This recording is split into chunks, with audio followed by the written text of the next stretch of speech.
Here we go. Hey, everybody. Dr. Daniel Amen, and I'm here with one of my friends, Barry Goldstein, who's a composer, an author, and just a wonderful friend.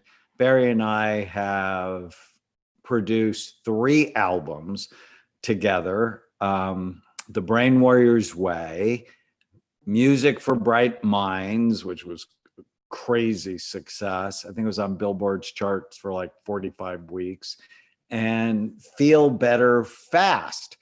And we're working on a new collaboration, Your Brain is Always Listening, to come out next spring. Barry, it's just so good to see you. Daniel, it's great to see you too. I'm excited to chat with you a little bit today about music and what we've done and how music can help people in these challenging times that we're in as well. Oh, no question. And I always have a funny story about music. When I was growing up and as a teenager, started that whole thing in the 60s and loved Cat Stevens. Late 60s, early 70s. His song, Father and Son, I actually wrote one of my books to, because I can let music loop. And it just has the same positive effect. And so it makes me happy. But my wife, who was a child at that time, had an uncle who liked Cat Stevens, who was a heroin addict. And so every time I put it on, it just makes her angry. And it's like, why do you hate me? So music can move you to a great place, or the wrong music can actually move you to a dark place. Absolutely, yeah. And we're learning more and more about what we're calling preferred music and how powerful songs could be. And the music induces what's called autobiographical memories, which is exactly what you just described. For you, it was a great autobiographical memory. For her, it was a little bit more challenging. And they're actually utilizing that now, in Alzheimer's patients. They're asking families of Alzheimer's patients what songs they listened to that made them happy or that were uplifting for them before Alzheimer's hit. And they're using this to actually get to those memories in a different way through neuroplasticity and different pathways. We can access memories, and music has the ability to reach beyond traditional language to do that. So we're in an exciting time where music is being studied and utilized a lot more than it was probably in the 60s, 70s, and throughout. So give our audience some of your background. How did you come to really study the neuroscience of music? Well, I started out as a music producer in New York City, but I started playing at a very young age. I was about 12 years old. I bought my first guitar. At 14, my dad bought me my first electric guitar. And, all I wanted to do was music as a full-time living. And I eventually became a producer in New York City. But faster than I expected, it became more of a job than anything else. And I started to lose my love of music and really wanted to get back to my heart of, what moved me within music, as opposed to spending 100 hours producing a 5-minute song in New York under deadlines and time restraints and all of that. So I did a little search at the time, and I typed in music and the heart. And what I came up with was that showed music at about 60 beats per minute can move our heart to a relaxed state. And so that was kind of my start, Daniel. I said, what would happen if I started composing music at that tempo? And instead of composing music, allowing myself to kind of decompose with it at the same time.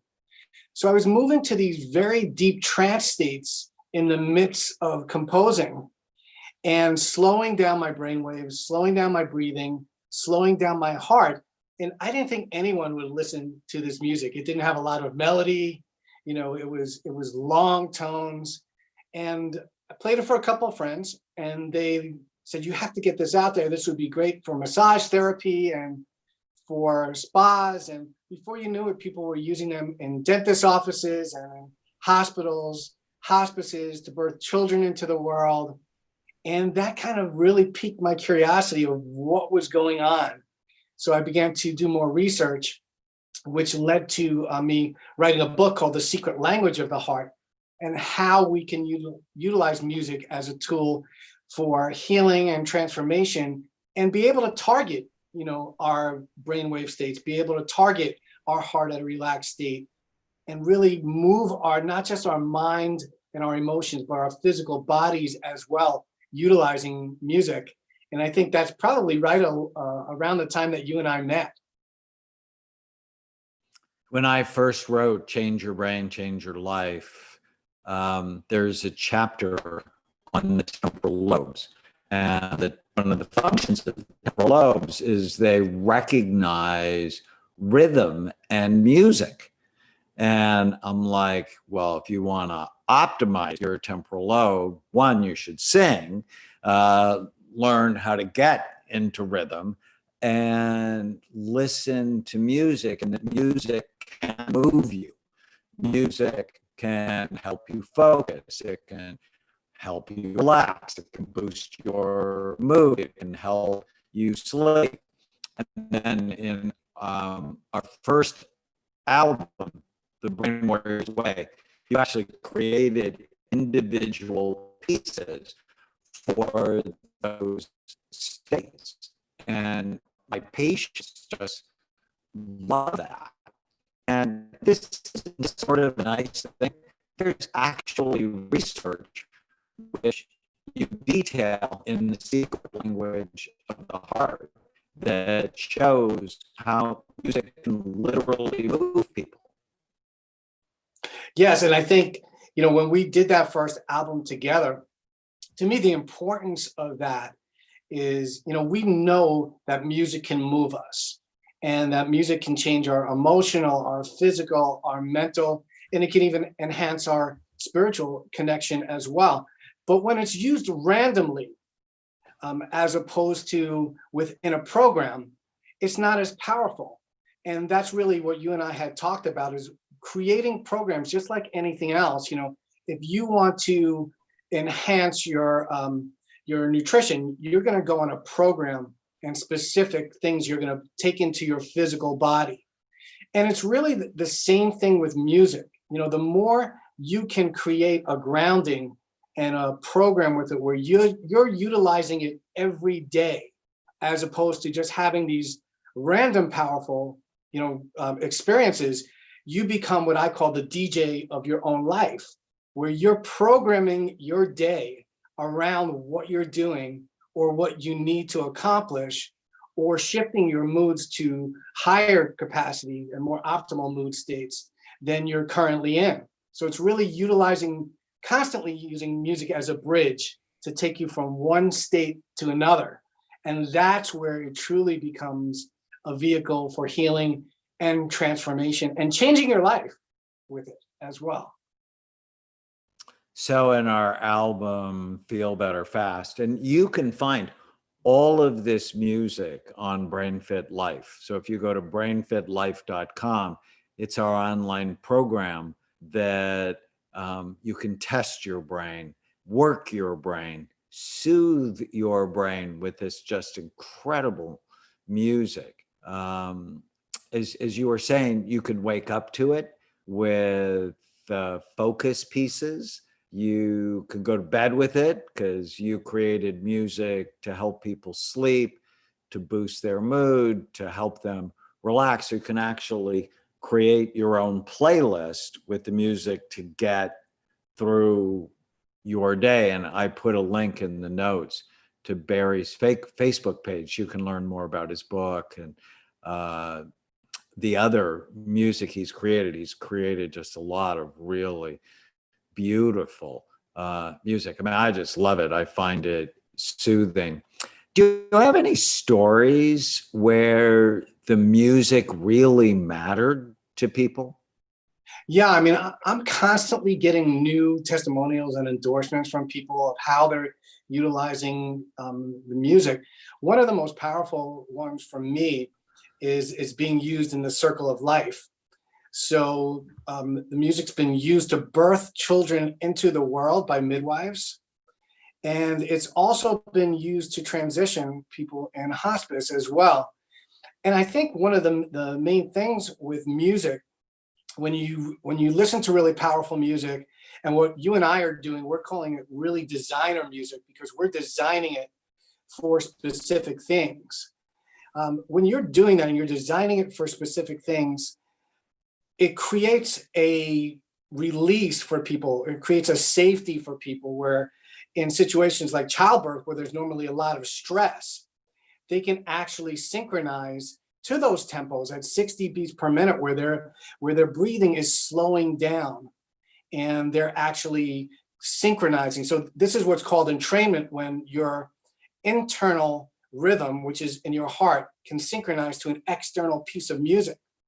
And so with delivering a child into the world, finding that rhythm and being able to relax within that is very powerful.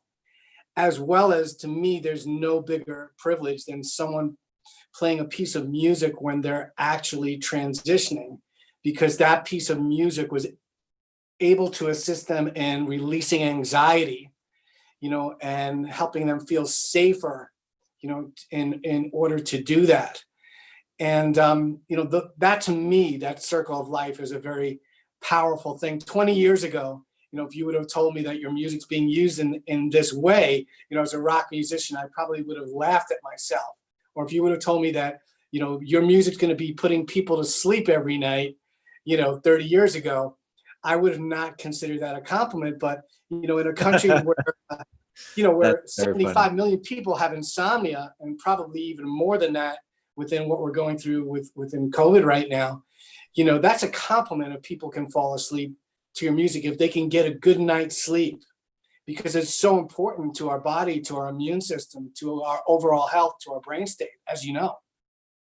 Sleep is absolutely critical. It's one of the major risk factors for Alzheimer's disease when you're not sleeping right. So here we are. We're now at the end of week 20 of this pandemic. And before the pandemic, there was an epidemic of anxiety disorders. Nearly a third of the population would meet the criteria for generalized anxiety disorder. Wow. And since then, I think that number's probably doubled, with the fear of the virus, the fear of getting sick, the fear of somebody you love getting sick, the claustrophobia you're getting from having to stay at home, the struggles in relationships with your kids and online learning, losing your job or the threat of losing your job. I mean, this is really, there's real anxiety out there. How can music help people sort of reset their nervous system? One, turn off the news. I tell people this all the time. The news is not the news. The news is clickbait. They want more eyeballs, which is why you always see breaking news. The thing that said hour after hour is this stupid thing. So turn off the news.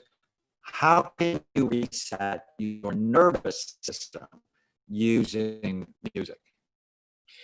Well, the words that you really emphasize, which is really important, is fear, struggle, right? All of these things are what create anxiety, and it's running from that bear, which puts us into what's called the sympathetic state, which we're in a state of stress.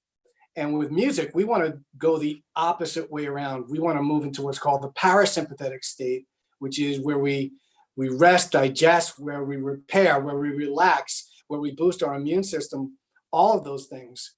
And so for me, Daniel, music, the important role of music right now is there's a consistency and a safety. When we can listen to a song that we love or that moves us, it gives us what I call a calm within the storm of what's going on. Because a lot of that anxiety is built on limbo, of not knowing what is going to happen. So if we could bring in consistency, and like for me, I was in the same boat when this hit. I said, wow, I have to kind of revise my playlists and really kind of put together some playlists that create safety for me. And it's funny, you were talking about Cat Stevens. That was one of the albums I actually downloaded. That James Taylor's Greatest Hits, Van Morrison, like all of my 70s kind of easy listening is what makes me feel safe. So music for me is like a long lost friend. It's something that's always been there. When I call on a song, it's like calling on a friend that's always been there, even if you haven't talked to them in 20 years. When you do, that same feeling is there. And so I would say for people listening, take an inventory of music that you used to love listening to that maybe you don't listen to anymore, and come up with a few songs that when you listen to them, they make you feel safe. No matter what's going on in your life, they make you feel better. And start listening to those songs and develop a small program for yourself. And this is how we utilize music as a first step. Create a program, 3 songs, that's all you need. When you wake up in the morning, what's going to be the first song of your day that's going to start your day, that is going to uplift you or relax you if you need it? Ask yourself, where am I going in the first part of the day? What role am I taking on? And what piece of music will take me there? So it's kind of like musical nutrition, where breakfast, right, is breaking the fast of you eating. What's going to break the fast of the first thing that your brain's going to hear in the morning for you? And that could be your a very powerful thing to start that day, not just like another day before it, but as a completely new day, new slate, start all over, and a song that's going to create that for you. And then, just like when we have lunch in the middle of our, in our afternoon, and our energy sometimes starts to run out, we need to re-nourish ourselves. I like to play a song in the middle of my day that is going to refresh me. It's going to regenerate me and rejuvenate me. And for me, you see the room I'm in, I'm behind the computer a lot, I'm composing, I need to get up and move. So I like to listen to songs that have a lot of drums and rhythm. And some great studies by Remo, who is a drum company, show us that when we're moving to drums and we're moving to rhythm, that it's a great way to release anxiety and to release depression. So get up, move, get out from behind that computer if you're there, and also take a 5-minute vacation. Listen to a song from another part of the world that takes you out of your environment that you're in, especially in the time we're in. We're surrounded by the same 4 walls. I love, Daniel, to listen to a piece of music from Jamaica or from Spain, and I'm transitioning to that place when I close my eyes and listen. So very important. It helps us move through to a different environment. Music can take us out of there. And then at night for me, is like dessert, something sweet about an hour before you go to sleep every night. Shut off that TV. And a lot of our music's great for this, our sleep music that's on our programs that you mentioned.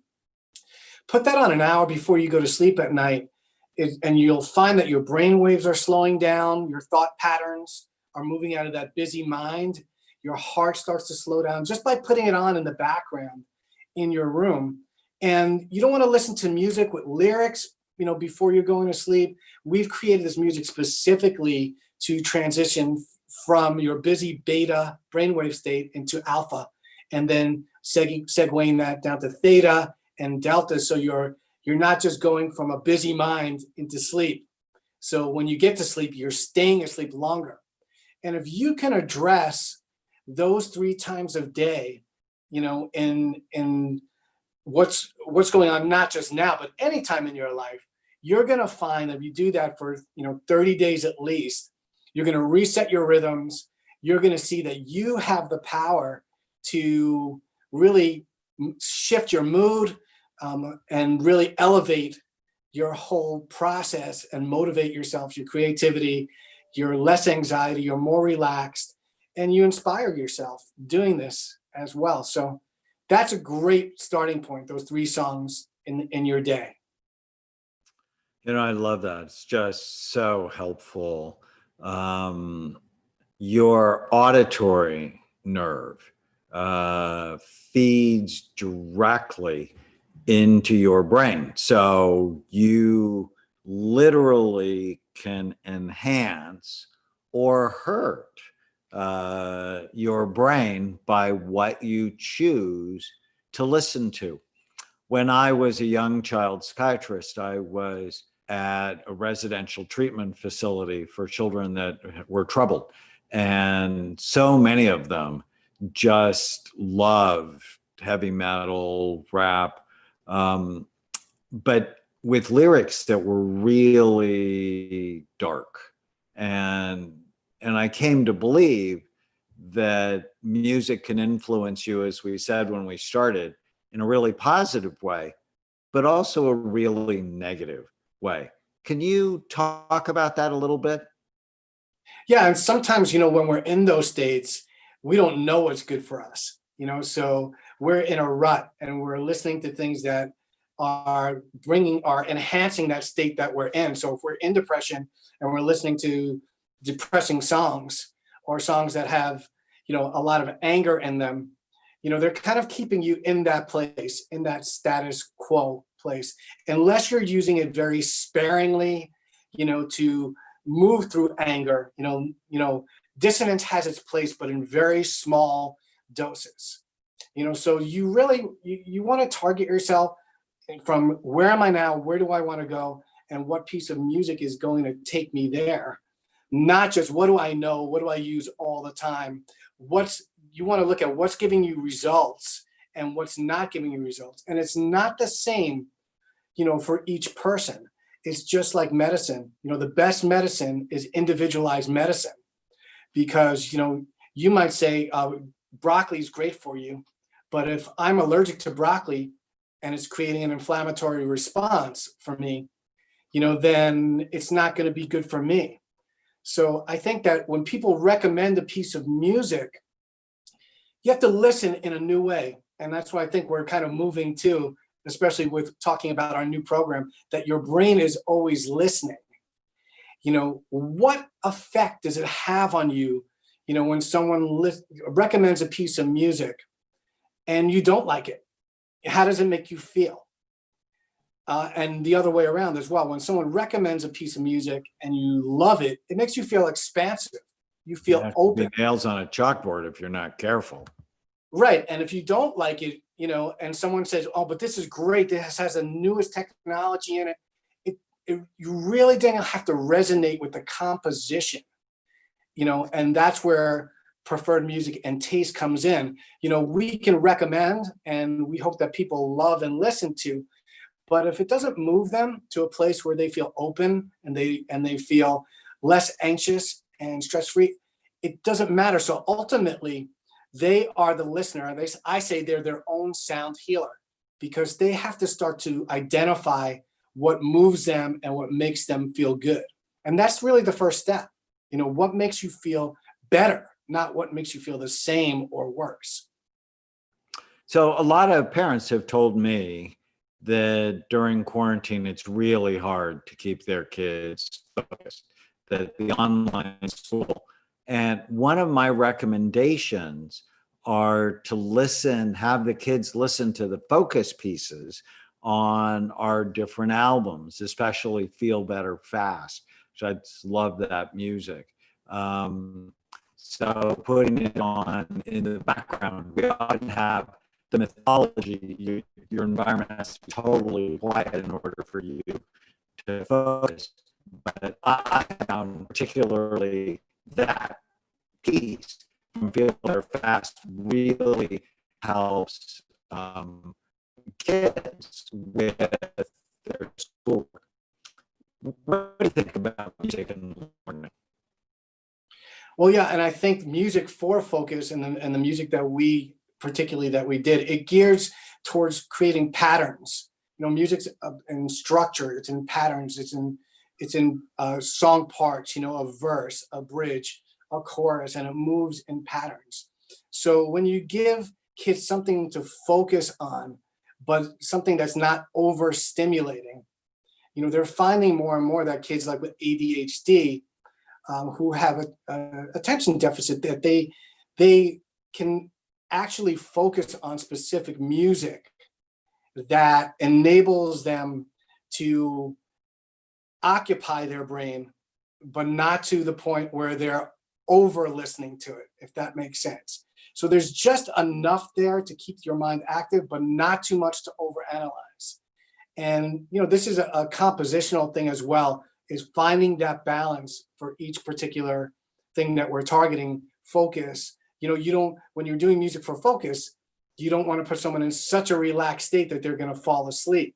You want to keep them there and attentive, but at the same time, you don't want too much mind stimulation there. So music has a place, and in the study environment, the songs that we're talking about with specific patterns and also targeting specific brainwave states, for focus, where we're looking towards synchronizing and training to more towards beta in that arena than we are, in a relaxed piece of music where we're going towards alpha and delta.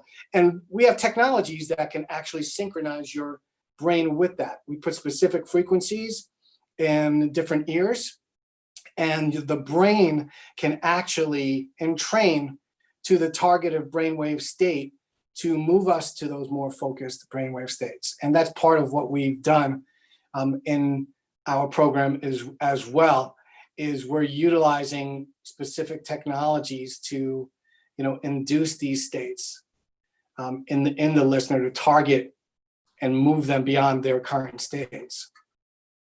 Yeah, no, that's just really great. I have one idea for our new album, so Good. people get to watch our collaboration. I was reading how a certain breathing rhythm triggers a parasympathetic response. So we talked about the flight response, the pandemic has triggered that in so many people. It's called the sympathetic response. It's like you see a tiger and your heart goes fast, your breathing gets shallow and fast, your muscles get tense because you're going to either fight the tiger or run away, your pupils dilate, all sorts of things happen.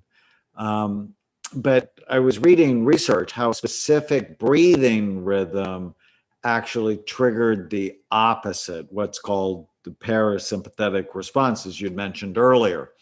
And it's basically 3 seconds in, hold it just for a bit, and then 6 seconds out. So 3 seconds in, hold, 6 seconds out, hold, and then repeat that 10 times. So I wonder if we can get one of the music pieces to replicate that, something going up for 3 seconds, something going down for 6. Now that may be way oversimplified, because you're a musical genius here, clearly not me. No, I like the idea. Yeah, I like the idea of that. And there's different time signatures that we can basically incorporate with that and replicate that pattern, musically as well, so people can follow that really, really easily.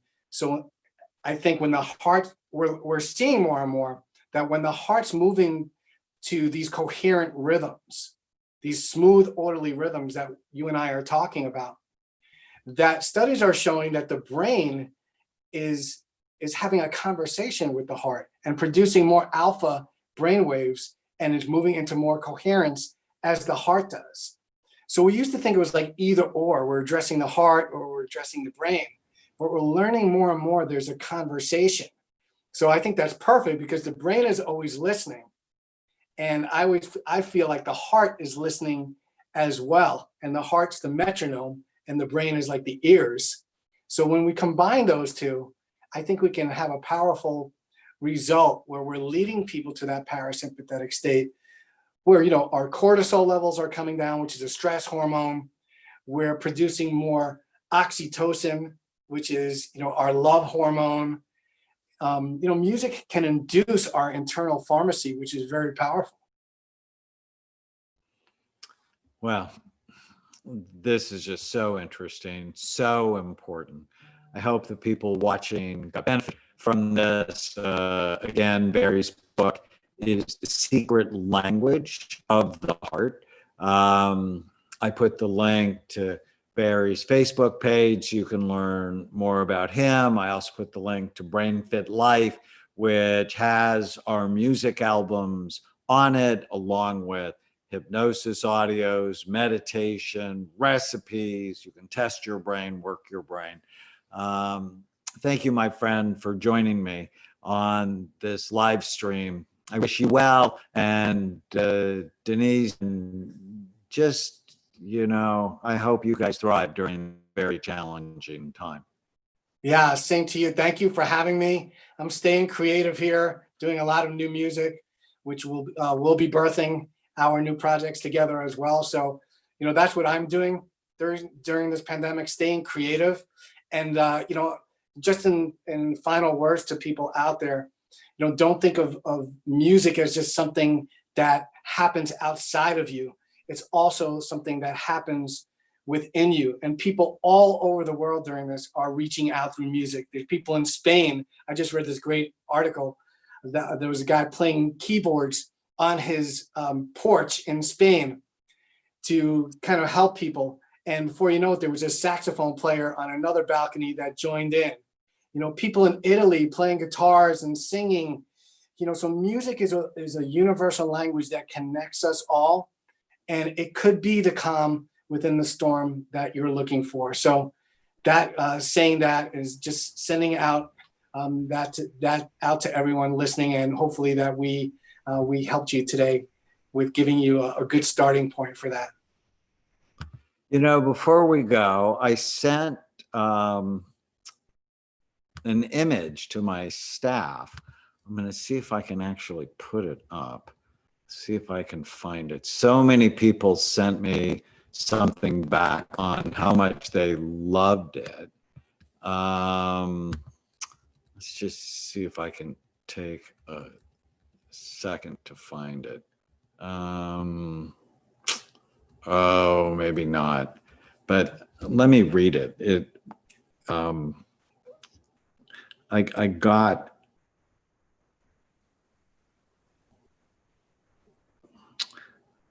all right, here it is. It says, not everything is canceled. Sunshine is not canceled. Spring is not canceled. Love is not canceled. Relationships are not canceled, unless you're being bad in your relationship.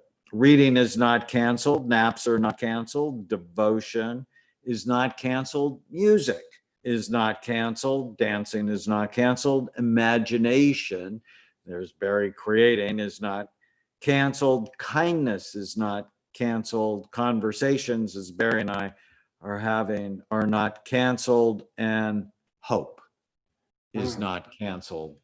So with that, love to you, Barry. Thanks for all you do. Thanks for our collaborations. Everybody watching, hope you have a safe and very happy weekend. Listen to great music. You too, Daniel. Sending love back to you and Tana, and we'll talk soon. Thank you, everyone, for listening. Okay. Take care, everybody.